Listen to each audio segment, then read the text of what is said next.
মানে ৭ নম্বর সেক্টরে বুনিয়া সোহেল, টুনটুন কালাম, ৪ নম্বরে পারমানু, পিচ্চি রাজা, পাশেরটায় সোয়া সেলিম, শাহ আলম, হ্যাঁ, এই এই এই লোকগুলোই তো করতেছে। তো এরা এখন ক্যাম্পে নাই।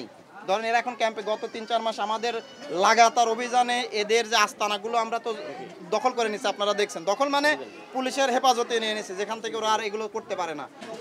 ২০ জনের মতো বিভিন্ন অপরাধের সাথে যুক্ত তাদের পুলিশে হেফাজতে নিছি।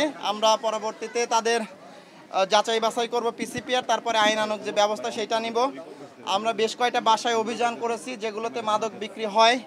এর আগে সেগুলো পুলিশ থেকে জব্দ করা হয়েছিল যাতে কেউ নতুন করে হচ্ছে যে আবার এই জায়গাগুলোতে মাদক বিক্রি করতে না পারে। এরপরে আমরা আরেকটা বাসায় অভিযান করেছি, সেখানে আপনার হচ্ছে আমরা গান পাউডার পাইছি, আপনারা দেখছেন, যেগুলো দিয়ে ককটেল তৈরি হয়। এখন পর্যন্ত আমার কাছে তথ্য নাই। মার্ডার হতে অবশ্যই মামলা হবেই, এটা তো অবশ্যই হবেই।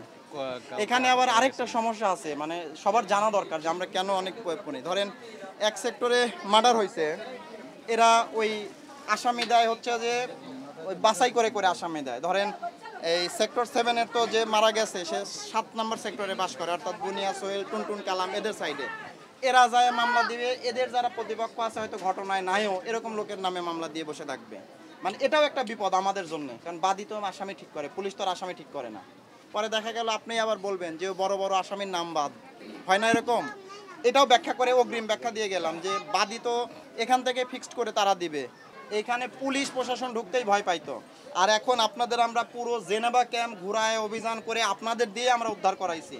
এটা তো বোঝাইছে যে এখন আমরা নিরাপদে অভিযান করতে পারতেছি। এটা কি আমাদের সফলতা না ভাই?